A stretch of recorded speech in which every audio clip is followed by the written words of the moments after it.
কিছু মেয়ের বাবা তাদের মেয়ের বিয়ের সময় 25-26 বছরের একটি ছেলের কাছে এমন সফলতা খোঁজে যা তারা নিজে 60-65 বছর বয়স পর্যন্ত নিজে কেন তার ফ্যামিলি পরিবারের কেউ করতে পারেনি। অথচ একটা 25 বছরের ছেলের মধ্যে সেই সব গুণ থাকতে হবে। তাকে বড় চাকরি করতে হবে, বিরাট ব্যাংক ব্যালেন্স থাকতে হবে, নিজস্ব বাড়ি থাকতে হবে, গাড়ি থাকতে হবে, ছোটো ফ্যামিলি হতে হবে এবং যেই সেই চাকরি চলবে না, খুব বড় রকম চাকরি হবে।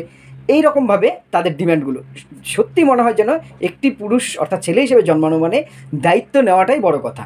এদিকে পণ নেওয়াটা যেমন একটা অপরাধ, অবশ্যই সেটাকে সাপোর্ট করি, সেটা চরমভাবে অন্যায়। তাহলে নিজের মেয়ে বা কোনো একজন মেয়ে বিয়ে করতে যাওয়ার সময় শুধুমাত্র একজন প্রতিষ্ঠিত, কত টাকা বেতন পায়, বাড়িতে যাতে বেশি লোক না থাকে, নিজস্ব সব কিছু আছে, এই সফল পুরুষকেই শুধুমাত্র খোঁজা, সেটাও কি অপরাধ নয়? পণ দেওয়া যেমন নেওয়া যেমন অপরাধ, দেওয়াও তো অপরাধ।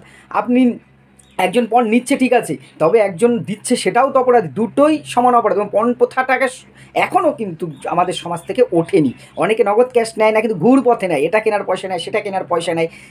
এদেরকে মানে আইনের আওতায় আনা উচিত। যদিও আমাদের দেশে আইন আছে, তবু সে আইন তো আইন।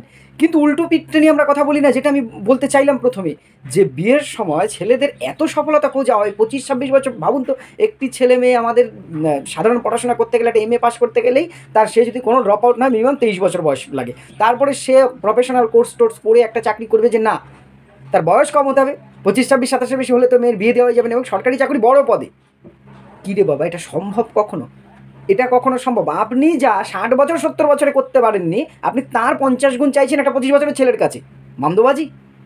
অথচ এটাই আমাদের সমাজ, এটা নিয়ে কেউ বলবে না।